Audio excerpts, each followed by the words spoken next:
Hi, this is Amyx, the creative entrepreneur, co-founder of A New Way to Market, and co-creator of Grow My Passion, where we help creative entrepreneurs and holistic practitioners share their divine talents and profit from their passions. And with us today, we have Kate Shaboda with us. How are you doing, Kate? I'm doing great. Thanks for having me. You're most welcome. And Kate is a life coach, and she's also a speaker and a writer who helps clients to lead unconventional and revolutionary lives through practicing courage. And she's also the author of the Courageous Living Guide and creator of the Courageous Play and Create Stillness Retreats, as well as the Coaching Blueprint. You have created like a ton of things. How long have you been creating things? Uh, since I started before I could read, writing my first storybooks as a child, like not with words, but I would draw pictures and to explain what the story was all about. So I think I just really love the creative process. That's awesome. And when you're not writing, basically you're like coaching, or you're like leading some type of retreats there in Italy and San Fran.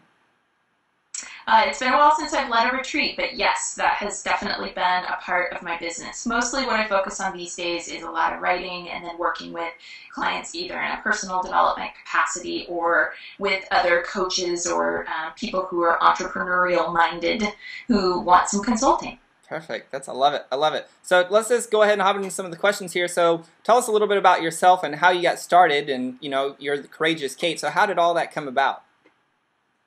Well, the courageous part came about after I had spent a summer, 30 days traveling throughout Europe, and kind of through this completely beautiful, fortuitous set of circumstances, luck meeting preparation and opportunity, universe, divine, whatever you want to call it. I just had this really beautiful experience. And while I was doing this traveling, I remember somebody saying in kind of a catty way that not everybody could just drop everything and go travel around Europe and yada, yada, yada. And something clicked for me in that statement where I realized that the person who had said it had an income that at that time was double what I made, and that person lived in a less expensive part of the country than the San Francisco Bay Area where I was living. At that time, I was making less than $30,000 a year as a teacher, and I'd still managed to make this happen. And it really clicked for me that the only reason that person wasn't doing this thing that she wanted to do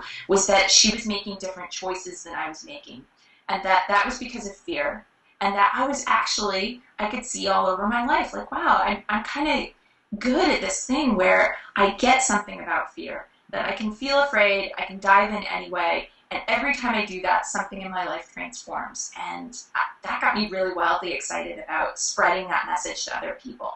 And then as I was growing my business, enough people started to take notice of the success that I was having that they said, how are you doing what you're doing? And then that kind of naturally morphed into the consulting and business and having these great conversations about social media and branding. And I'm always learning as I go when it comes especially to business. Certainly, certainly. Well, basically the cool thing with the internet is you can usually kind of get paid to learn, That's one of the things that we've been experiencing is that long as you're certain and you're there to solve the solutions or find the solutions for your students, a lot of times you're kind of getting paid to learn on the fly, and I think a lot of times people don't understand that.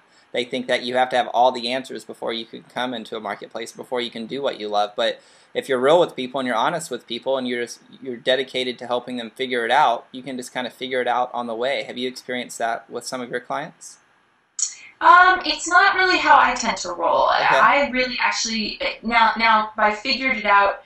We're kind of straddling two lines here, right? Like Certainly. In the personal work domain that I do with my clients, I'm not perfect. I'm a human. My skill set is in holding a container for somebody who's coming to me to work on their issues or their challenges. It's not that I'm some all-knowing guru, which would be ridiculous, and I have their answers for them. But over in the business realm, I'm a big believer in really focusing on teaching what I know I've seen deliver results in my life or in the lives of the people that I've helped. Right. So for instance, if somebody really comes to me and they're like, can you give me I really need help with SEO.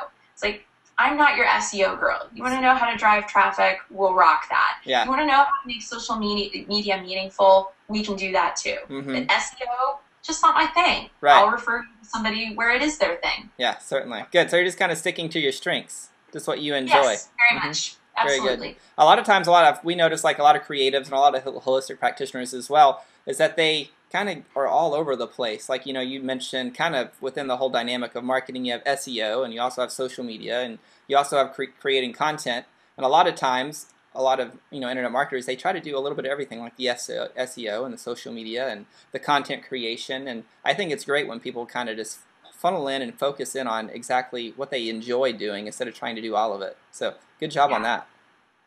So we're like, Yeah. go ahead. Oh, I was just saying, yeah, thanks for thanks for summing that up. Yeah. Yeah, you're welcome. So we're like super big advocates of authenticity, and we basically, that for us, that's kind of the foundation of any business. So we work with a lot of people who are creative and we work with a lot of holistic practitioners. And so we're all about somebody being their authentic self and being willing to step into the marketplace and just be themselves. And we believe that there's no competition and that there's enough customers for everybody, and certain people are going to resonate with certain people and vice versa. So what is your take on authenticity, and how important is it for people to kind of stand in their own authentic truth? I mean, I think it's critically important. I have, a saying like you don't leave one job that you don't like only to go into doing the work that you love and then setting it up in such a way that it isn't actually fulfilling. Mm-hmm. And I sometimes like to ask the question, are you running a business or is your business running you? Yeah.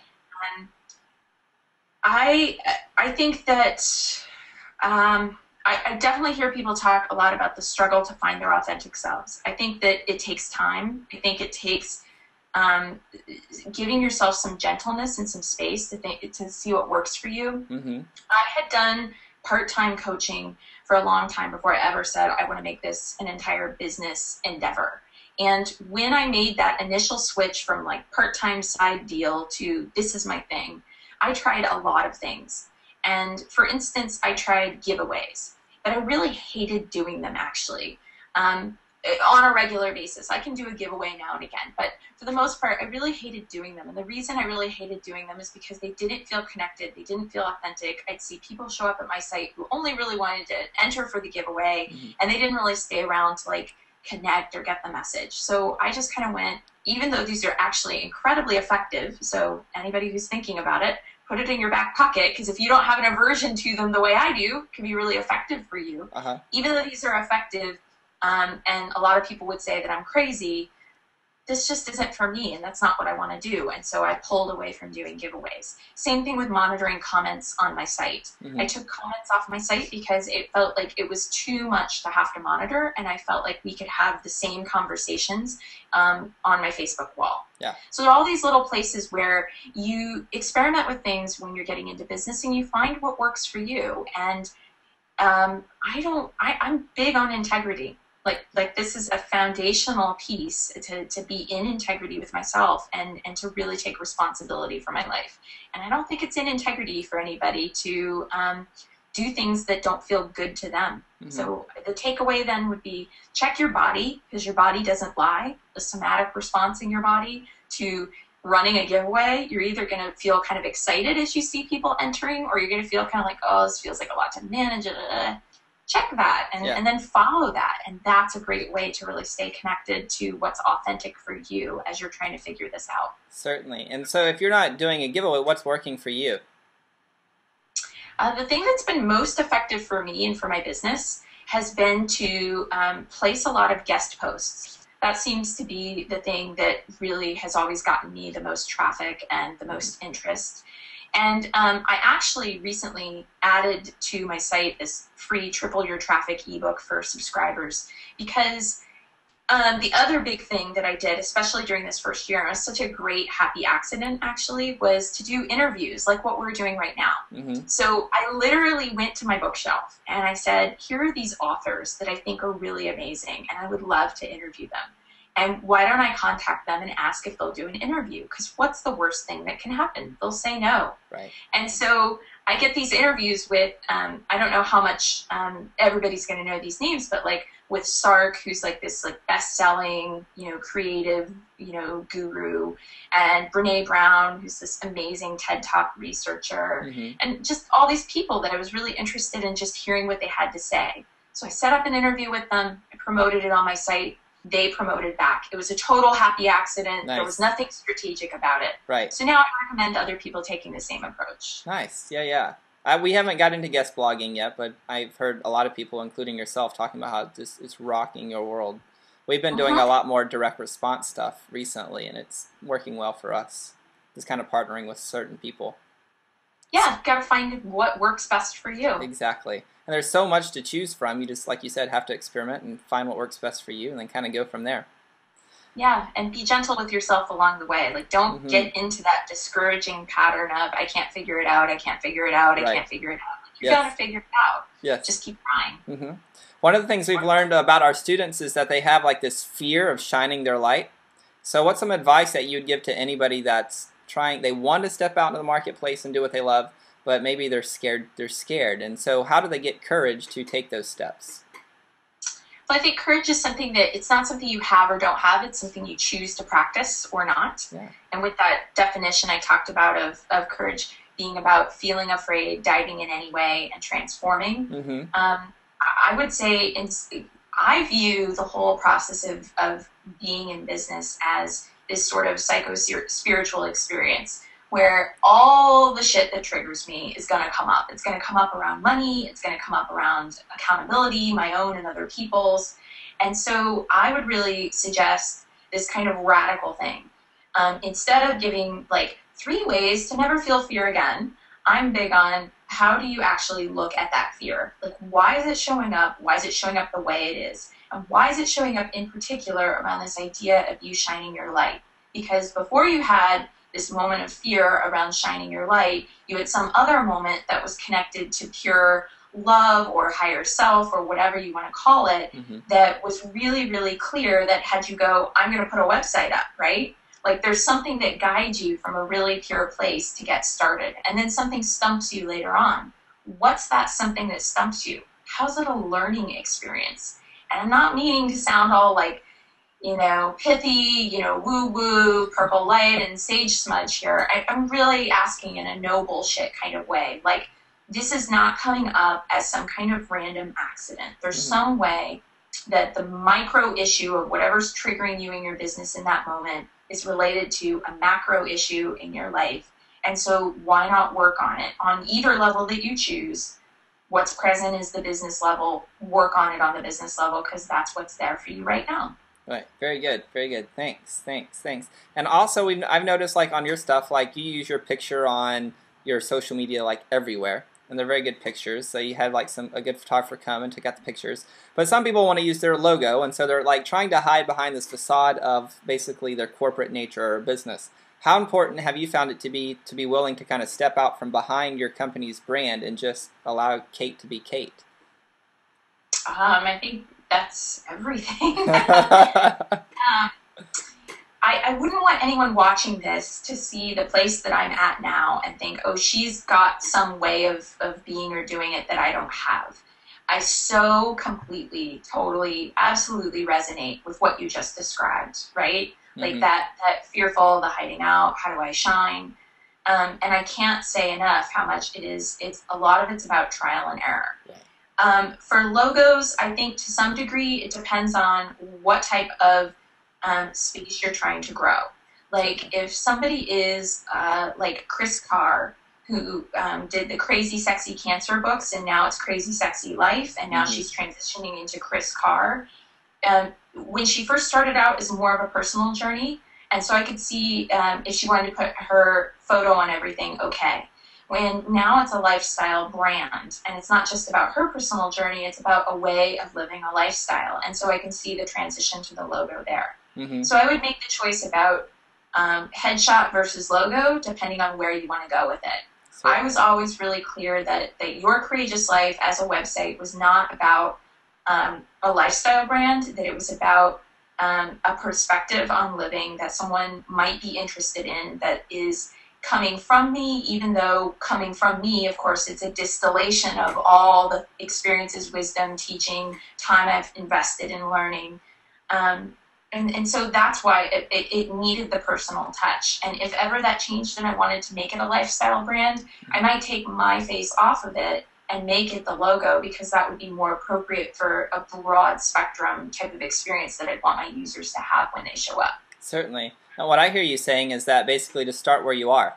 So if Yeah. you're starting and maybe you do have this idea of you want to become this very large lifestyle brand, well, maybe the beginning parts of it is just creating a personal brand first and getting successful there and getting success and then growing it to a lifestyle brand instead of just starting from ground zero and trying to create this lifestyle brand and be bigger than you are. I'm a big kind of fan of perceived value. I mean, my background's in the music industry, and in the music industry, you definitely have to have this perceived persona and your branding elements and kind of look larger than life type thing. It's just, I guess, depending on the genre. We're in rock and roll, and it was definitely all about kind of that perceived value. But at the same time, it was about being real and being authentic. And so I think for a lot of business owners, it's kind of playing that fine line of having just do whatever you do and do it with excellence, whether it's on the personal brand side, and allow yourself just to kind of be open to the journey of things. But definitely always do it with excellence, whether it's on a personal level or even a business level. Absolutely. Yeah. Very good. We talked about kind of what marketing has generated you the best result, and from what I understand, it's kind of been the guest blog posts and kind of partnering with people and blogging and things of that nature. Is that correct? Yeah, that and the interviews. Yeah, that and the interviews. How did you go about finding people to interview? I mean, we hooked up on Twitter, kind of by happenstance, I would say. And Twitter's been this amazing tool for me to kind of meet other people in our space and connect with people. And I don't get lead generation from Twitter necessarily, but it's a great way to kind of build your network. That's been my experience. What about yours? Yeah, I'm not a big social media person, actually. I like to set up ways for me to connect with social media that actually feel connected. Yeah. I totally love and embrace my woo-woo, so that's part of what some people are going to be like, who is this woman? Yeah. and so, you can go with it with the woo-woo or not. I get down to brass tacks, and I'm very pragmatic in a lot of ways as well. But I use tools like Hootsuite to help moderate my social media presence, because I don't want to be on social media water cooler style. That's not if I'm on social media water cooler style, I feel depleted, and then I don't feel connected when you tweet me. I don't really, I start getting I won't want to tweet back, just hypothetically.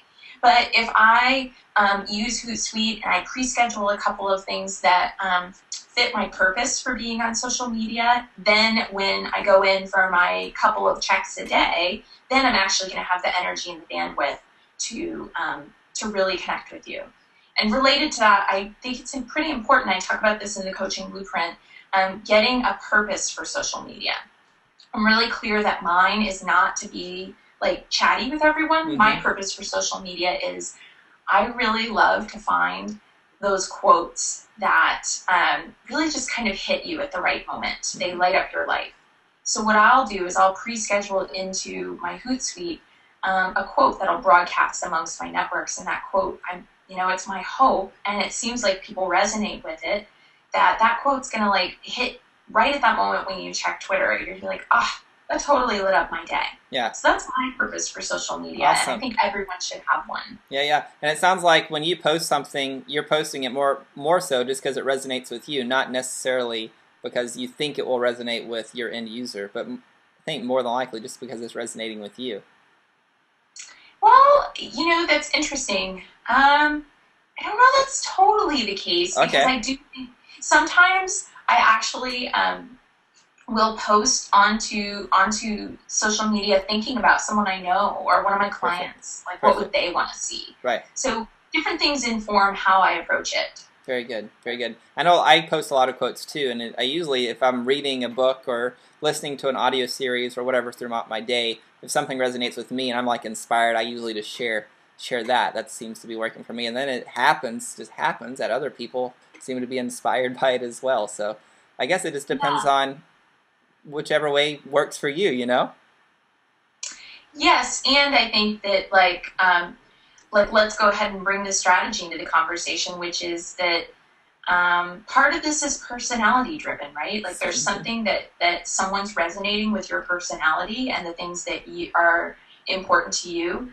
on some level, this is like a conversation about psychographics rather than demographics. Yeah. And so, like, what's the value system that you're living by? Someone's tying into a shared value system.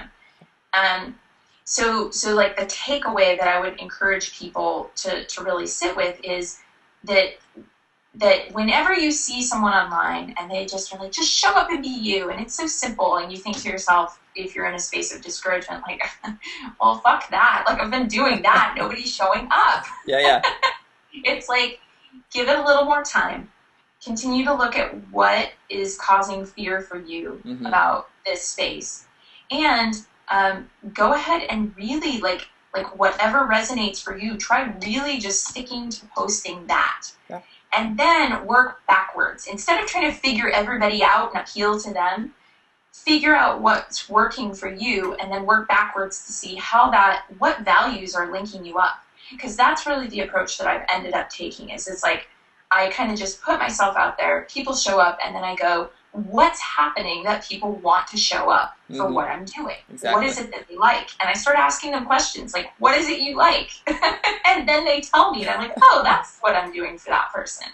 I love it. I love that you can use social media or even email, and you can ask a question, and then people give you the answer, and then you can wait like a week and then give it right back to them, and they're like, this is amazing. You read my brain. And it's like, well, you told me what you wanted. I'm just kind of helping you. Yeah, I haven't done that specifically, but I really love collecting feedback from my users because I think that for myself at least, and for many people who are in very heart-centered businesses, it can be hard to see the forest for the trees. Certainly. With my own business, I regularly employ and utilize the feedback of others to say, what's my essential marketing message? What do you think I need to communicate here? Because on my own sales pages, it's difficult for me actually to pull together the sales page. But if I look at someone else's, because I have the luxury of some distance from it emotionally, I can totally look at their sales page and go, here's where it's not clear. Here's where the value-driven proposition needs to be made. Here's where this testimonial isn't working. Right. I can, do that for other people, but I need help when I'm looking at my own work. Certainly. And a lot of people would say that's why everybody would need a business or a coach to help them kind of be that third-party, non-objective person. I know we just recently hired a business consultant and has completely, radically transformed our business, just completely exploded just because we have that third-party outside, no attachment, can hit us in the face if we need it, whatever, to help us move forward. It's been really, really nice to have that. Yeah, absolutely. Very valuable. So what would you tell somebody, because a lot of times people get excited and they want to start a business, or they have a passion, or they have a heart-centered something or a message that they want to take to the marketplace, take to the world to help people, but how do they go from this place of being excited to kind of stepping into courage and owning that truth to then take the steps to continue moving forward? Because a lot of times people get excited and then they just kind of fall off and retreat back to wherever they were doing previously. You might not be ready. Yeah. That's not the conventional marketplace answer. Usually it's like, well, get in there anyway. And it's like, well, you might not be ready. That's okay. I think desire is an incredible motivator. Some people are motivated by desire. Some people are motivated by fear. I tend to think that somatically they're the same thing in the body, but just there's one set of feelings of thoughts that we run when it's desire, and another set of thoughts that we run when it's fear. Right. And so if it's like you just can't seem to put things into gear to move forward, sometimes there's a really good reason for that. Like, I've met a lot of business owners where only after trying to work for themselves have they realized that actually what they would love is like a lead position, but working for someone else. Yeah. So for instance, like I'm thinking about like the graphic design industry. A creative director is somebody who oversees a design project, and they have their hands in a lot of things, and they have a lot of autonomy and a lot of ability to get creative themselves. Right. I've met graphic designers where it's like the graphic designer keeps trying to go freelance, and I'm sitting here looking at this person, we're talking about their business, and it's like, you're really unhappy as a freelance graphic designer because you don't want to be dealing with the marketing or the clients or the contracts or any of that. go get a position as a creative director, because you get to do all the same stuff you love to do as a freelancer, but without the things you don't want to do. Somebody in HR handles all the rest of the stuff, or you know, comp marketing and development handles all the rest of the stuff. Right. So same thing with you know, somebody who is really struggling to get things in gear. There are reasons for that. Know what the reasons are. Very good. Very good. And what do you think is time, if somebody does want to go freelance or they want to quit their job, when is the right time to quit your full-time job and transition on your own? After you're making at least 75% of the salary that you would be making to pay all your bills. Yeah. I'm a huge fan of doing the side hustle with your passion job until your passion job takes front and center and the 9 to 5 becomes the side hustle. This is actually something I talk about in the coaching blueprint, because I love sharing strategies with people for, like, I totally think that anybody working a 9 to 5, like, the number one thing you need, the first thing you need to do if you want to start transitioning into working for yourself, is you need to figure out how to no longer do any of the extras. You know, the extras you get it. Oh, can you run that package over there after work? Can you come in just a little bit early so we can talk about blah, blah, blah? You know, that person who ropes you into an hour-long meeting when you could talk for 15 minutes on chat, or, you know, go read Tim Ferriss's The 4-Hour Work Week and look at all of his suggestions for how you can start to cut some ties with the office. And then in the coaching blueprint, I'm like, you need to suddenly have a very personal problem that you don't feel comfortable discussing, that is the reason why you suddenly can no longer stay late to do things that are above and beyond what you're paid to do. Now, be in integrity, fulfill the job requirements. I'm not saying flake out on that. But anything that's above and beyond those job requirements as you're transitioning into working for yourself, forget the guilt, get over it, invent the personal problem that you really need to attend to, and you're suddenly too busy to do anything other than what you're legally, contractually obligated to do. Yeah, love it. Love it. Those are like perfect step-by-step examples or theories or strategies to transition. Very, very good. So what's been the biggest difficulty in your coaching business? Two really big ones. One, very simple, money triggers. Like, I never realized I had so many triggers around money until I started working for myself a few years ago and started, like, I thought I was so above and evolved beyond looking at my bank account and thinking that meant something about how successful I was. And in those first few years of running a business, and even now, you know, money is a complicated issue. Things still come up. That's been one. And then working with overwhelm. That's a big one as well. Yeah. How do you handle overwhelm? Big thing is, I think overwhelm is not about your to-do list. It's about the stories you tell. So somebody can have, we all know those people who get 50 million things done and they don't seem overwhelmed. And my theory is that they don't seem overwhelmed because they don't have this story going in their head that they're bad if they don't finish, or someone's going to be upset if they don't get it done. They just don't get into those stories. So yes, it's true. Sometimes people get overwhelmed because they're overcommitted, but even people who are overcommitted, the real suffering is in this story that, like, I don't have it all together, or so-and-so's going to be mad if I don't get this done. So that's one thing. And then the other thing is lots of good old-fashioned, I'm from California here, lots of, you know, breathe and, like, make good food and really, you know, I love asking a question as a sort of living meditation, and the one that I really like to ask is this truly living? I get that sinking feeling in my stomach of being overloaded. I need to ask myself what's on my plate next and go, is this truly living? And if it's not, I want to be in integrity with me. I shouldn't be doing it if it's not truly living. Very good.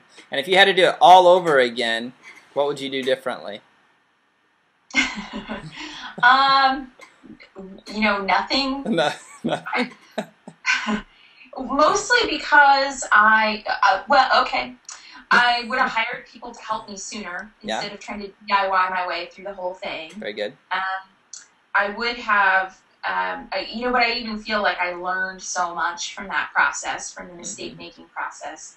And then there was one consultant that I hired who was just so incredibly rude to me that I just was like, I got off the phone. It was one of those times where I was about 6 months into running my business, and I hired a consultant, and I had no money in my checking account, so I was like throwing it on the credit card to pay her, and she was just so incredibly rude. And I got off the phone, and I just cried. Like, I wept. Like, that bottom, she didn't give me any help. She was rude to me on the phone. She interrupted me. She cut me off. She berated me for not being on the call on time. But I was on the call on Skype on time. She had actually had her status set to invisible. Okay. So it was like one of those things. And even that, though, there's a part of me that even as I explain it, I kind of think to myself, it really taught me.